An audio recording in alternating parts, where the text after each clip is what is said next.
नमस्कार विद्यार्थी मित्रांनो. आज आपण एक फायनल अकाउंटचा प्रॉब्लेम सॉल्व्ह करणार आहोत आणि तो फायनल अकाउंटचा प्रॉब्लेम रिसेंटली जुलै 2024ला बोर्डच्या प्रश्नपत्रिकेमध्ये विचारला गेला होता. ठीक आहे. सो आज हा छोटासा प्रॉब्लेम जो प्रश्नपत्रिकेमध्ये विचारला गेला होता बोर्डच्या प्रश्नपत्रिकेमध्ये, तर तो प्रॉब्लेम्स आज आपण सोडणार आहोत.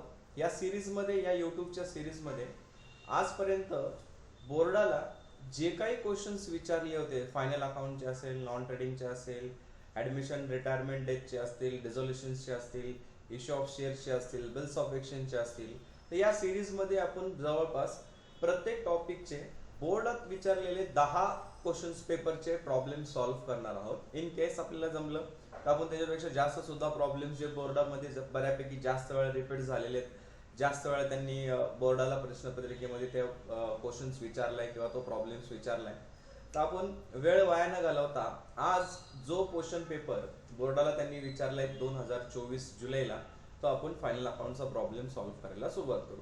ठीक आहे.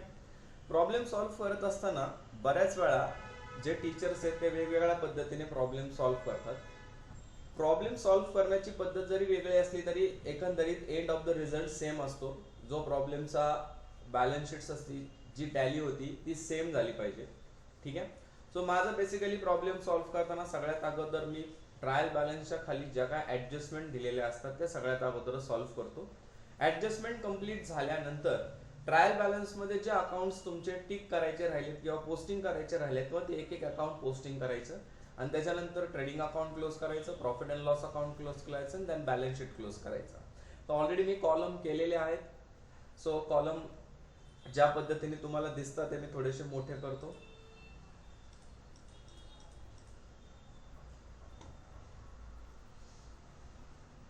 सगळ्यात वरती हा जो कॉलम केलेला आहे हा ट्रेडिंग अकाउंटचा आहे, त्याच्या खाली प्रॉफिट अँड लॉस अकाउंट आणि खाली आहे बॅलन्स शीट्स. तर बऱ्यापैकी सगळ्यांना फायनल अकाउंटचा प्रॉब्लेम सॉल्व्ह करत असताना कॉलम काय काय असतात, कॉलममध्ये ट्रेडिंग अकाउंट कुठे असतो, प्रॉफिट अँड लॉस अकाउंट कुठे असतो, बॅलन्स शीट्स कसं असतं, हे ऑलरेडी माहिती आहे. सो वेळ वाया न घालवता आपण फायनल अकाउंटचा प्रॉब्लेम्स आज सॉल्व्ह करायला सुरुवात करणार आहोत. तर सगळ्यात अगोदर मी तुम्हाला मगाशी म्हटल्याप्रमाणे सगळ्यात अगोदर प्रॉब्लेम सॉल्व्ह करत असताना या प्रॉब्लेमच्या खाली ज्या काय ॲडजस्टमेंट्स दिलेल्या आहेत, म्हणजे फॉर एक्झाम्पल टोटल या प्रॉब्लेम्समध्ये 4 ॲडजस्टमेंट विचारल्या. Interest on fixed deposit ₹1,200 is still receivable. Furniture to be depreciated by 5% per annum. 2.5% reserve for doubtful debts on sundry debtors to be provided. Closing stock was valued as a cost price ₹40,000 and market price ₹35,000. तर total अशा 4 ॲडजस्टमेंट्स त्यांनी या प्रश्नपत्रिकेमध्ये विचारल्या होत्या. Problem simple आहे, छोटासा problem आहे. चला, सगळ्यात अगोदर प्रॉब्लेम सॉल्व्ह करताना पहिली त्यांनी ॲडजस्टमेंट दिली आहे. Interest on fixed deposit ₹1,200 is still receivable. Receivable म्हणजे आउटस्टँडिंग. आता ही ॲडजस्टमेंट नेमकी काय आहे, तर इंटरेस्ट ऑन फिक्स्ड डिपॉझिट म्हणजे काय, तर ज्या वेळेस आपल्याकडे पैसे असतात किंवा आपल्याकडे जास्त पैसे झालेले असतात त्यावेळेस आपण बऱ्यापैकी पैसा हा बऱ्याच ठिकाणी इन्व्हेस्टमेंट करतो. मग आपले पैसे जेवढे जास्त असेल तसे वेगवेगळ्या इन्स्ट्रुमेंट्समध्ये आपण आपली इन्व्हेस्टमेंट करत असतो. म्हणजे फॉर एक्झाम्पल वॉट, जर आपल्याकडे जास्त पैसे असतील तर आपण जागा खरेदी करतो, लँड खरेदी करतो किंवा फ्लॅट खरेदी करतो. त्याच्यापेक्षा थोडेसे कमी पैसे असतील तर आपण शेअर्समध्ये इन्व्हेस्टमेंट करतो किंवा आपण बँकेमध्ये FDs करतो. सो बेसिकली फिक्स्ड डिपॉझिट हे आपण एक इन्व्हेस्टमेंट केलेली आहे आणि जर आपण बँकेमध्ये इन्व्हेस्टमेंट केली, ते पैसे बँकेमध्ये ॲज अ FD म्हणून ठेवले, तर बँक त्या पैशावरती, त्या ठेवलेल्या पैशावरती आपल्याला ठराविक दराने व्याज देत असते. मग ते रिसिवेबल आहे म्हणजे आउटस्टँडिंग आहे. म्हणजेच काय, आपण जी FD केलेली आहे, या ठिकाणी तुम्हाला ट्रायल बॅलन्समध्ये 15,000 रुपयाची FD दिसत असेल आणि त्या FD वरती आपल्याला ₹1,200 काय मिळालेलं आहे, इंटरेस्ट मिळालेला आहे. म्हणजे ते रिसिवेबल आहे, म्हणजे अजून मिळणार आहे. म्हणजेच काय, आपल्याला ₹1,200 व्याज हे मिळणार आहे म्हणून त्याला दुसऱ्या शब्दात म्हणतात आउटस्टँडिंग. त्याला दुसऱ्या शब्दात म्हणतात आउटस्टँडिंग. रिसिवेबलला दुसरा शब्द आहे आउटस्टँडिंग. सो सगळ्यात अगोदर मी ॲडजस्टमेंट सॉल्व्ह कशी करणार, तर ट्रायल बॅलन्समध्ये फिक्स्ड डिपॉझिट दिले. ट्रायल बॅलन्समध्ये काय दिलेलं आहे, फिक्स्ड डिपॉझिट. तर सगळ्यात अगोदर जे फिक्स्ड डिपॉझिट आपलं आहे ते बॅलन्स शीटच्या या ठिकाणी मी बॅलन्स शीट तयार केली. ह्या बॅलन्स शीटच्या ऍसेट साइडला लिहितो फिक्स डिपॉझिट्स. फिक्स डिपॉझिट, हे फिक्स डिपॉझिट आहे 15,000. फिक्स डिपॉझिट किती हजार आहे? 15,000 आहे. ठीक आहे. ह्याच्यामध्ये काय करणार? Add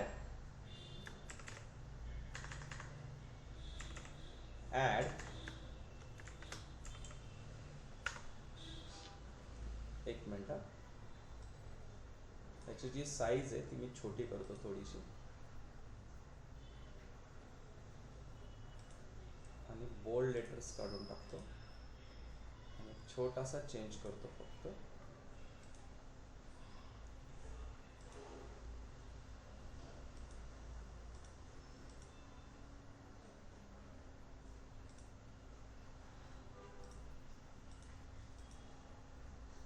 okay, next.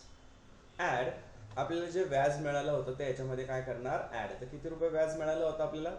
1,000 किंवा मिळणार आहे, सॉरी, आउटस्टँडिंग. ऍड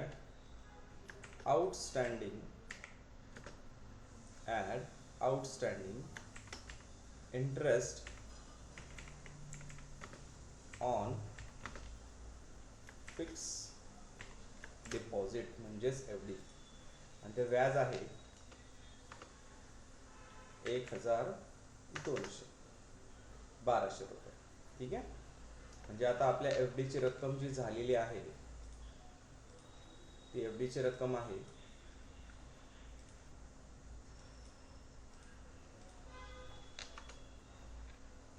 16,200.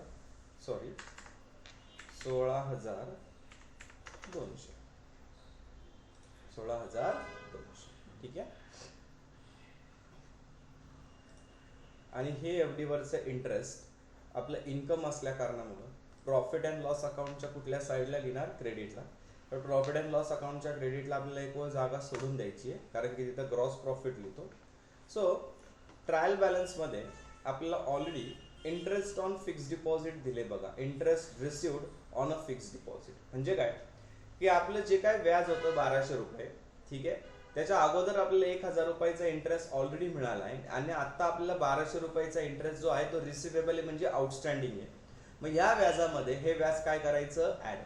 आता ट्रायल बॅलन्सच्या क्रेडिट साईडला लिहिलं असल्या कारणामुळे हे इंटरेस्ट आपलं इन्कम आहे. हे इंटरेस्ट आपलं काय आहे? इन्कम. मग हे इन्कम असल्या कारणामुळे सगळ्यात अगोदर हे इंटरेस्ट जे आहे ते प्रॉफिट अँड लॉस अकाउंटच्या क्रेडिट साईडला लिहायचं. Bye interest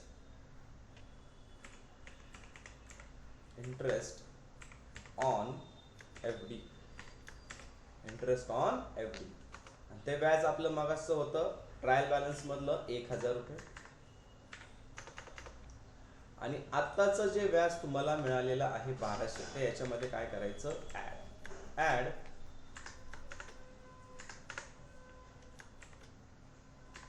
outstanding interest on FD. ते व्याज आहे तुमचं 1,200. सो ही जी टोटल आहे ती आपण आउटरला लिहिणार. व्याज ऍड केल्यानंतर 1,000 प्लस 1200 म्हणजे टोटल झाले 2,200. म्हणजे आता तुमच्याकडे टोटल व्याज किती आहे? 2,200. 1,000 हे लास्ट आपल्याला मिळालेले ऑलरेडी, आणि 1200 रुपये जे आहे ते आउटस्टँडिंग. ठीक आहे. नेक्स्ट दुसरी adjustment. Furniture to be depreciated by 5%. Furniture वरती त्यांनी काय कॅल्क्युलेट करायला सांगितलंय? डेप्रिसिएशन. किती % कॅल्क्युलेट करायला सांगितलंय? 5. सगळ्यात अगोदर ट्रायल बॅलन्स मध्ये हा जो ट्रायल बॅलन्स दिलाय त्याच्यामध्ये फर्निचर दिलंय बघा तुम्हाला. किती दिलंय? 20,200. टोटल फर्निचरची किंमत किती दिली त्यांनी? 20,200. हे फर्निचर सगळ्यात अगोदर बॅलन्स शीटच्या ऍसेट साइडला लिहून टाकायचं furniture.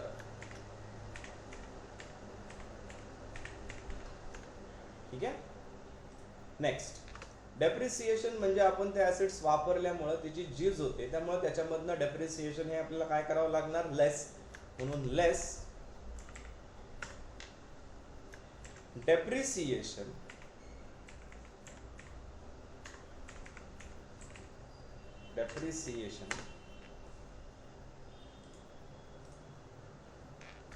at the rate 5% per annum. आपल्याला किती पर्सेंट डेप्रिसिएशन कॅल्क्युलेट करायचं आहे? 5. मग आपली फर्निचरची व्हॅल्युएशन किती होतं? फर्निचरचं व्हॅल्युएशन होतं आपलं 20,200.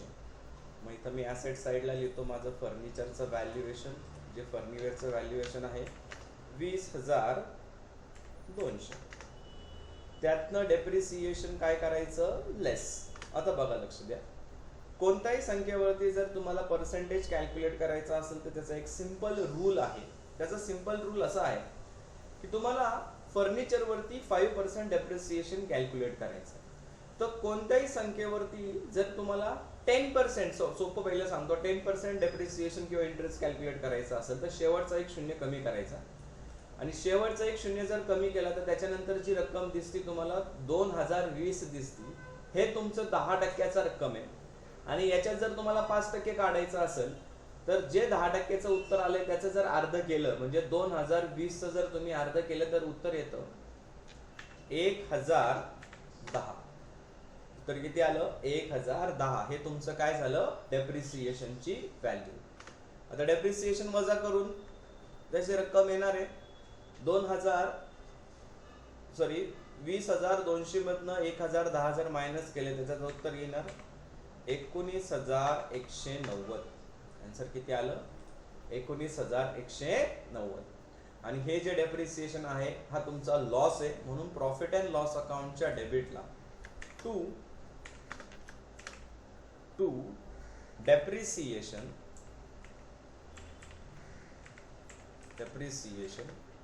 On furniture. Depreciation on furniture. आणि हे डेप्रिसिएशनची जी काय व्हॅल्यू आहे ती मी आउटरला लिहिणार. आता डेप्रिसिएशन एकाच ॲसेट्सवरती त्यांनी मला सांगितलंय आणि ते डेप्रिसिएशनचं डेप्रिसिएटेड व्हॅल्यू आहे 1010. डेप्रिसिएशनचं व्हॅल्यू किती आहे? 1010. नेक्स्ट दुसरा ॲडजस्टमेंट कम्प्लीट. तिसरी adjustment 2.5 reserve for doubtful debts on a sundry debtor is to be provided. 2.5% RDD त्यांनी प्रोव्हाइड करायला सांगितली, ती म्हणजे सन्ड्री डेटर्स वरती. तर RDD म्हणजे काय? तर ज्या डेटर्स वरती आपल्याला शंका आहे की ते आपले पैसे देतील का नाही देतील, तर असे आपले 2.5% डेटर्स असे आहेत की त्याच्याबद्दल आपल्याला शंका आहेत की ही लोक आपल्याला पैसे देतील का नाही देतील. मग RDD ही बेसिकली कॅल्क्युलेट करतात डेटर्स वरती. मग ट्रायल बॅलन्स मध्ये इथं सन्ड्री डेटर्स दिलेत बघा 43,000. सन्ड्री डेटर्स म्हणजे ज्या व्यक्तीकडनं आपल्याला पैसे मिळणार आहेत, ज्यांच्याकडनं आपल्याला पैसे घ्यायचे किंवा ज्या व्यक्तींना आपण माल विकलाय पण त्यांच्याकडनं अजून पैसे आलेले नाहीत, त्यांना म्हणतात सन्ड्री डेटर्स. डेटर्स कडनं पैसे मिळतात म्हणून सन्ड्री डेटर्स हे तुमचे ॲसेट्स आहे, म्हणून बॅलन्स शीटच्या ॲसेट साइडला इथे लिहिणार मी sundry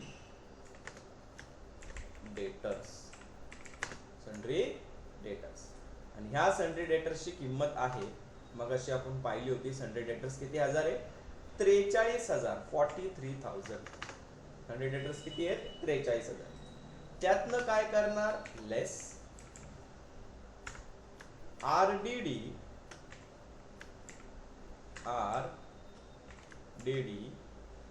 at the rate 2.5%. RDD किती पर्सेंट दिली आहे?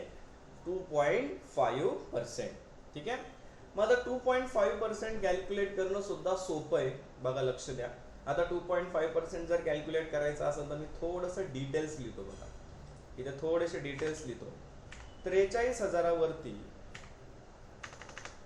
तुम्हाला ॲट द रेट 2.5% कॅल्क्युलेट करायचं आहे. ठीक आहे.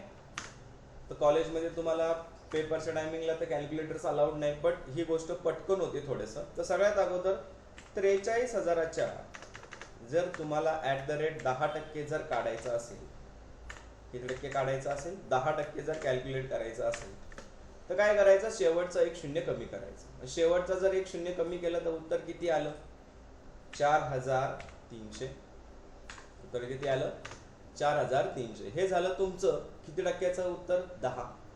आता याचंच तुम्हाला फॉर एक्झाम्पल याचंच तुम्हाला 5%चं उत्तर जर काढायचं असेल याचं @5% जर मला कॅल्क्युलेट करायचं असेल तर 4300चं जर निम्म केलं, अर्ध केलं, तर मला 5%चं उत्तर येतं. मग 4000चे निम्मे किती? 2000. बरोबर. 300चे निम्मे किती? 150. म्हणजे हे मला आलं 5%चं उत्तर.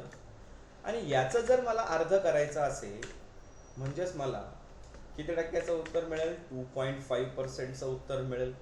मग आता मला 2.5%चं उत्तर कॅल्क्युलेट करण्यासाठी मला काय करावं लागेल? तर 5%चं उत्तर मला अर्ध करावं लागेल, विच इज व्हेरी सिम्पल. मग आता मला सांगा 2000चे निम्मे किती? 1000. 150चे निम्मे किती होतात? 75. म्हणजे माझं 2.5%चं उत्तर किती आलं? 1075. हे माझं झालं RDD. इथनं मी RDD करणार लेस, आणि त्या RDDची किंमत आहे 1075. आणि RDD मायनस करून आउटरला आले 41,925. ओके. आणि हा RDD तुमचा लॉस असल्या कारणामुळे प्रॉफिट अँड लॉस अकाउंटच्या डेबिटला तुम्हाला तो RDD काय करायचा आहे? लिहायचा आहे. आपण सगळ्यात अगोदर ट्रायल बॅलन्स मध्ये बॅड डेब्ट्स आहेत का चेक करू. बॅड डेब्ट्स किती दिलेत? 500. हे बॅड डेब्ट्स पहिले लिहून घेऊ. तर 2 बॅड डेब्ट्स. त्या बॅड डेब्ट्सची किंमत आहे 500. बॅड डेब्ट्सची किंमत किती आहे? 500 रुपये.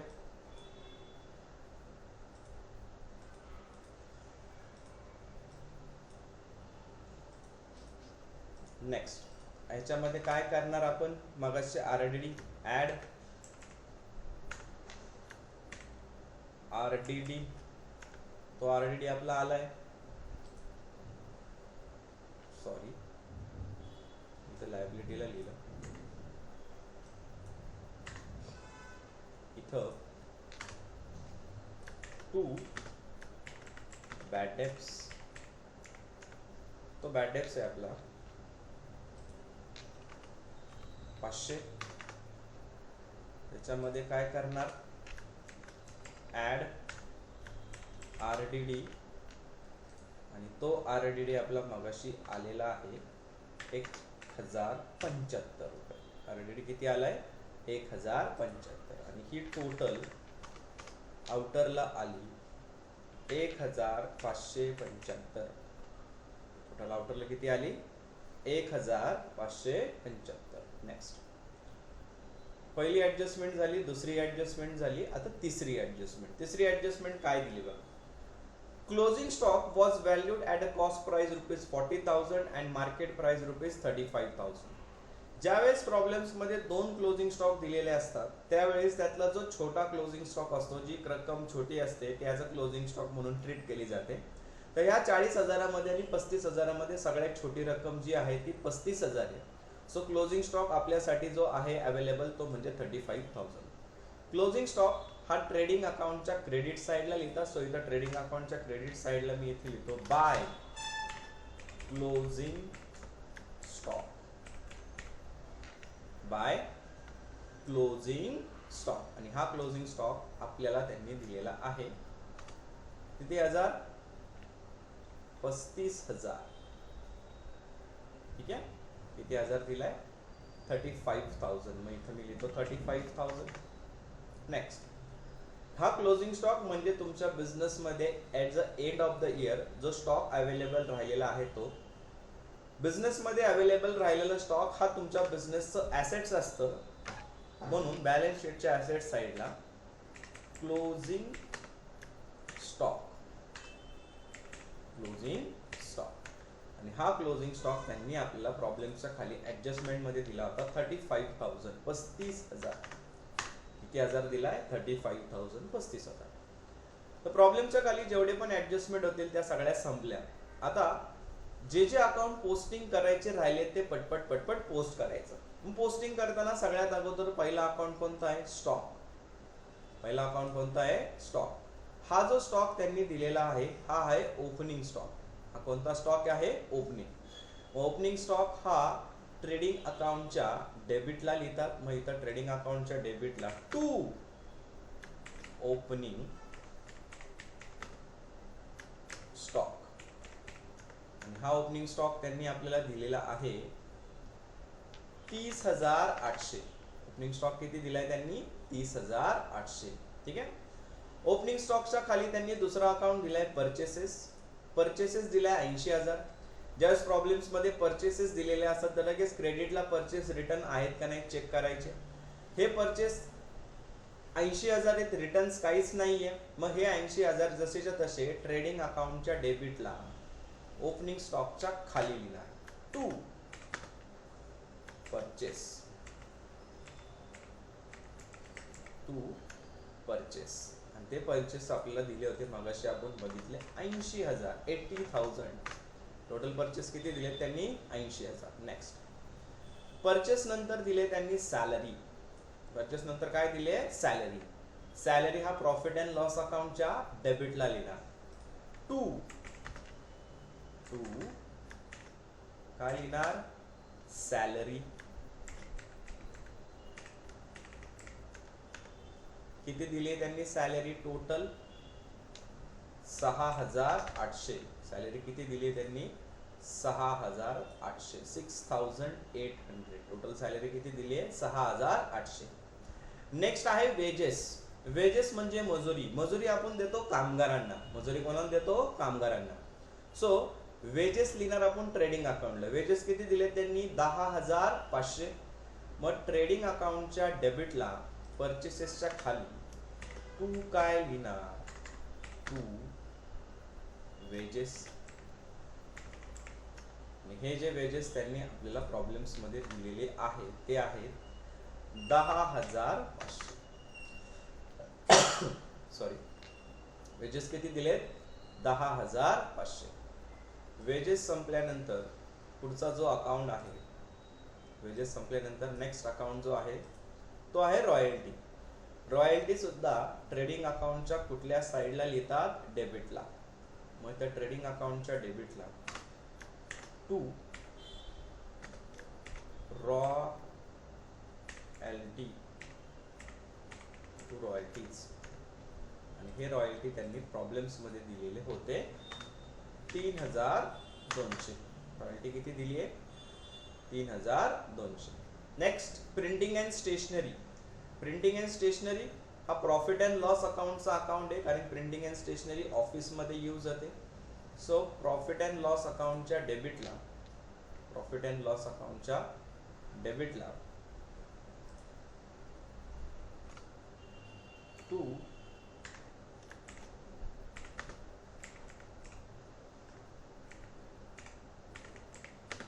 प्रॉफिट अँड लॉस अकाउंटच्या डेबिटला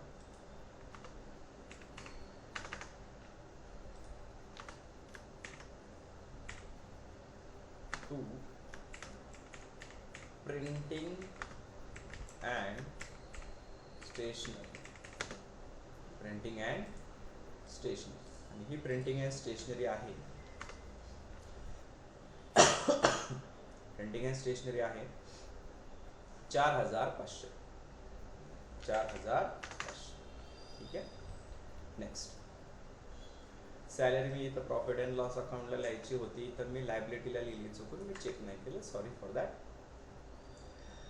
प्रिंटिंग अँड स्टेशनरी नंतर सन्ड्री डेटर्स आणि फर्निचर हे दोन्ही अकाउंट्स आपले ऑलरेडी झालेले आहेत, ते आपण लिहिलेत. त्यांच्या खाली आहे इन्व्हेस्टमेंट. इन्व्हेस्टमेंट हे आपलं ऍसेट आहे. इन्व्हेस्टमेंट आपलं काय आहे? ऍसेट्स. मग इथं बॅलन्स शीटच्या ऍसेट साइडला इन्व्हेस्टमेंट, आणि ती इन्व्हेस्टमेंट होती आपली 40,000. किती हजार होती? 40. नेक्स्ट इन्व्हेस्टमेंटच्या नंतर आहे ऍडव्हर्टाइजमेंट. आता इथं ऍडव्हर्टाइजमेंट मध्ये एक छोटीशी करेक्शन्स आहे, मी तिथं लिहिलं नाही.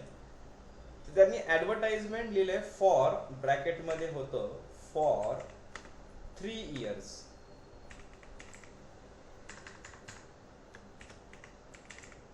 ऍडव्हर्टाइजमेंट फॉर किती इयर्सची दिली आहे त्यांनी? 3 years. बघा लक्ष द्या.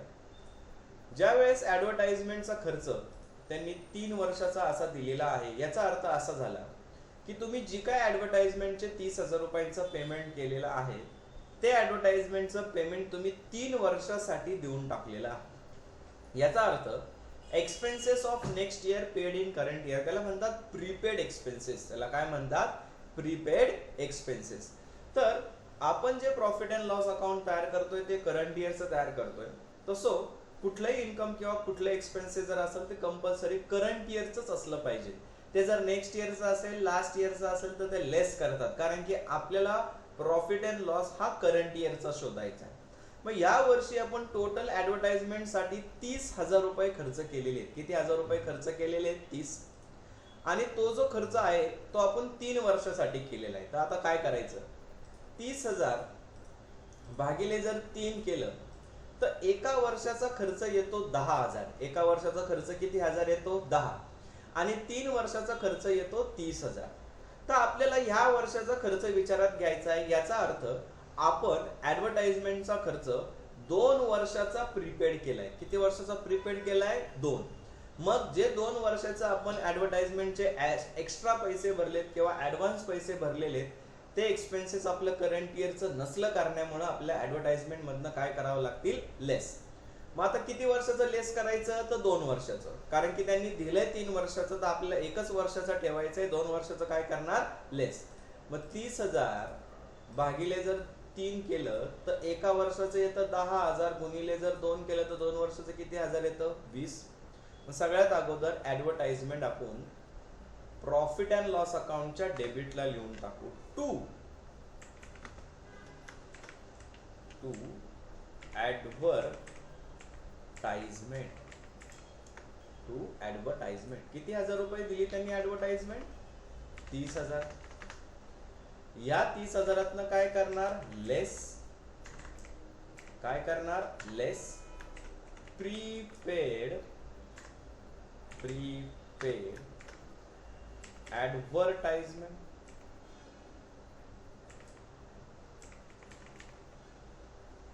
मी ऍडच लिहितो फक्त, मला पुरत नाही जागा, नो प्रॉब्लेम. मग ती प्रीपेड जी आहे 2 वर्षाची ती आहे 20,000. ती किती हजार आहे? 20. म्हणून आउटरला आले 10,000. आउटरला किती आले? 10. आणि जी प्रीपेड ऍडव्हर्टाइजमेंट आपण एक्स्ट्रा भरलेली होती ते आपण लिहिणार ऍसेटला, कारण की ते आपलं ऍसेट आहे का. तर उद्या जर आपण ऍडव्हर्टाइजमेंट कॅन्सल केली तर आपण जे ऍडव्हान्स मध्ये पैसे दिलेले ते आपल्याला परत मिळणार. म्हणून बॅलन्स शीटच्या ऍसेटला प्रीपेड ऍडव्हर्टाइजमेंट ही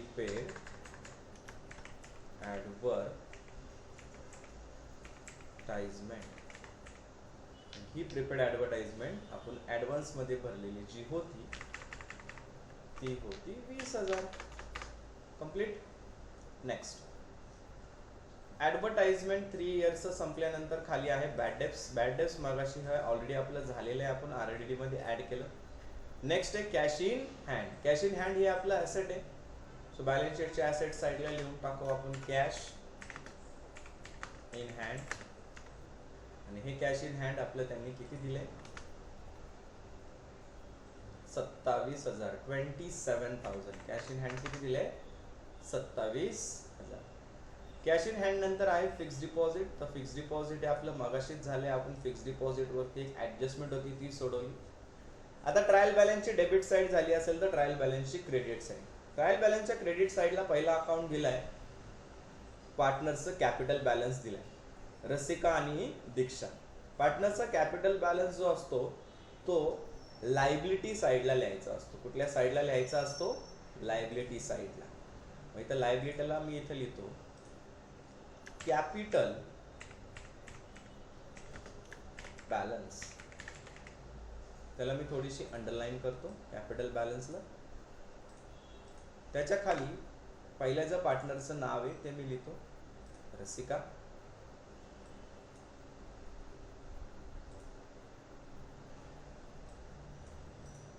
आणि दुसऱ्या पार्टनरचं नाव आहे दीक्षा. मी थोडीशी जागा सोडतो का तर नेट प्रॉफिट आपल्याला ऍडलेस करावं लागेल. दुसऱ्या पार्टनरचं नाव आहे दीक्षा.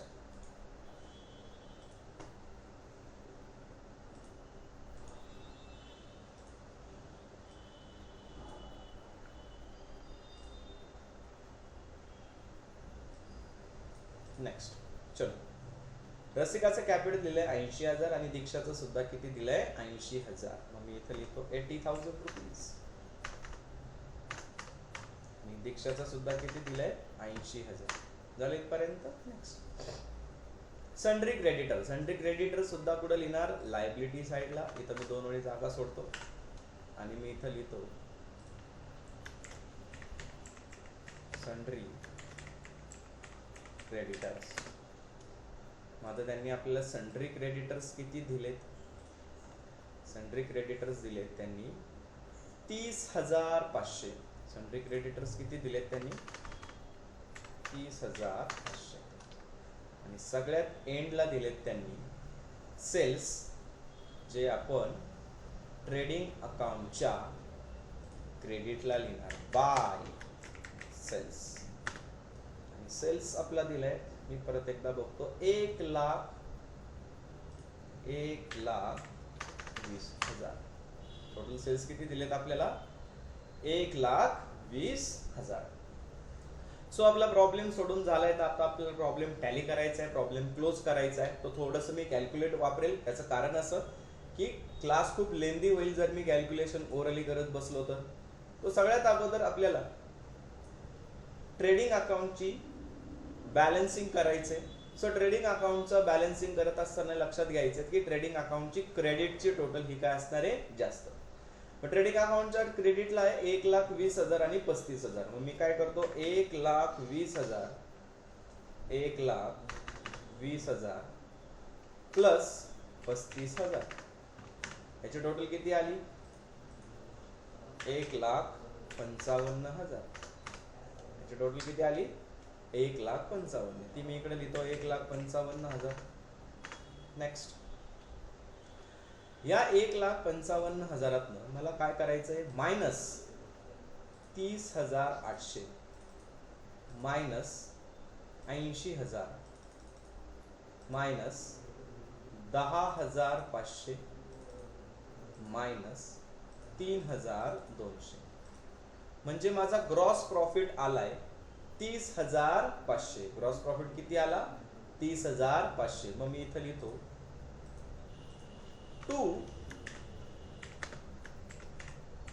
Gross profit carried down. आणि हा ग्रॉस प्रॉफिट माझा आलाय 30,500. ग्रॉस प्रॉफिट किती आलाय 30,500. आणि हा ग्रॉस प्रॉफिट मला आता प्रॉफिट अँड लॉस अकाउंटच्या क्रेडिटला लिहावं लागणार. म्हणून मी इथे लिहितो by gross profit brought down. आणि तो ग्रॉस प्रॉफिट माझा झालेला आहे 30,500. किती झालाय 30,500. झालं इथपर्यंत माझं ट्रेडिंग अकाउंट क्लोज झालं. आता मला क्लोज करायचं आहे माझं प्रॉफिट अँड लॉस अकाउंट. तर आता profit and loss account close करत असताना जर दोन्ही साईडला जर व्यवस्थित बघितलं तर डेबिटला 1,010 आहेत, 1,575 आहे, 6,800, 4,500 आणि 10,000 आहे. तर या सगळ्यांची जर टोटल केली तर 10, 4,500, 6,000, 22, 23, 24 म्हणजे 25-26,000च्या जवळपास टोटल येतील. पण जर क्रेडिट साईडला बघितलं तर क्रेडिट साईडला 30,500 आणि 2,000 किती आहेत 200. याचा अर्थ की प्रॉफिट अँड लॉस अकाउंटची कुठली टोटल जास्त आहे क्रेडिट साईडची. कुठली टोटल जास्त आहे क्रेडिट. मग आपण क्रेडिट साईडची टोटल करू. ओरली होईल 30,000 अधिक 2,000 32,000 आणि हे 500 आणि 200 म्हणजे टोटल झाली 32,700. टोटल किती झाली 32,700. ही झाली आपली टोटल. आता आपल्याला काय करायचंय या 32,700 मधनं जे एक्सपेन्सेस आहे ते मायनस करायचे. 32,700 मायनस 1,010 मायनस 1,575 मायनस 6,800 मायनस 4,500 आणि मायनस 10,000. सो उत्तर आले 8,815. उत्तर किती आले 8,815. मग प्रॉफिट अँड लॉस अकाउंटची क्रेडिटची टोटल जास्त आहे म्हणजे फरक पडला डेबिटला. म्हणजे याचा अर्थ तो आलाय तुमचा नेट प्रॉफिट. काय आलाय नेट प्रॉफिट. मग मी इथं लिहितो to net to net profit. आता हा जो नेट प्रॉफिट आहे तो तुमच्या बिझनेसचा जरी आला असेल तरी तो नेट प्रॉफिट तुमच्या दोन पार्टनर्स मध्ये डिस्ट्रीब्यूट करायचा असतो. मग आपल्या इथं दोन पार्टनर आहे, तर पहिल्या पार्टनरचं आहे रसिका आणि दुसऱ्या पार्टनरचं नाव आहे दीक्षा. मग या दोन पार्टनर्सला आपल्याला काय द्यावं लागणार, प्रॉफिट द्यावं लागणार. म्हणून मी इथं पहिलं नाव लिहितो रसिका कॅपिटल आणि दुसरं मी नाव लिहितो दीक्षा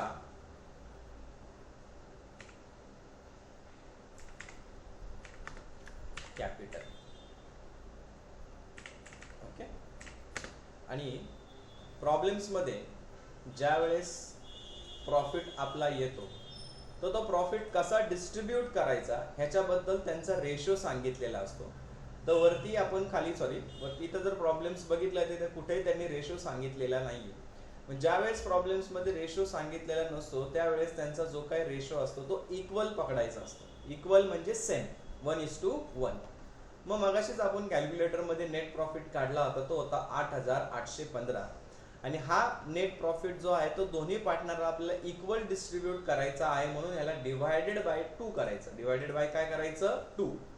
मग आता आपलं उत्तर येत आहे 4,407. मग मी इथं थोडस डिटेल्स लिहितोय. 4,400 किती आला, 4,407.5 आणि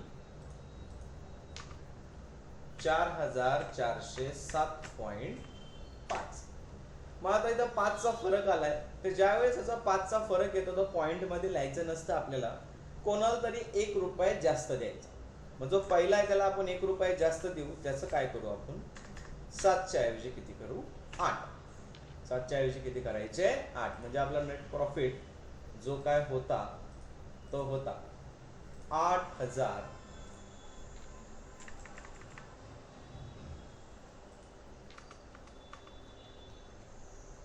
8,815 हा जो आपला काय आहे नेट प्रॉफिट. आता हा जो नेट प्रॉफिट आपला आले आहे तो नेट प्रॉफिट आपल्याला पार्टनर्स कॅपिटल मध्ये ऍड करायचा, कारण की प्रॉफिट जर झाला तर पार्टनर्स कॅपिटलचा बॅलन्स हा वाढतो. म्हणून इथं लिहायचं ऍड. काय लिहिणार, add net profit. Net profit. रसिकाला आपण किती नेट प्रॉफिट द्यायचं ठरलंय, तर रसिकाला आपण नेट प्रॉफिट द्यायचं ठरलंय तो म्हणजे 4,408 रुपये.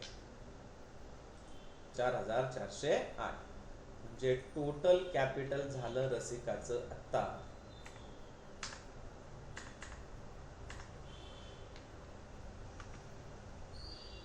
84,408. टोटल कॅपिटल किती झालं, 84,480. थोडंसं इथं पलीकडे घेतो त्याला. नेक्स्ट. आता ह्याच्यात मला कोणाचा प्रॉफिट ऍड करायचा आहे, मला ह्याच्यामध्ये प्रॉफिट ऍड करायचा आहे. Add net profit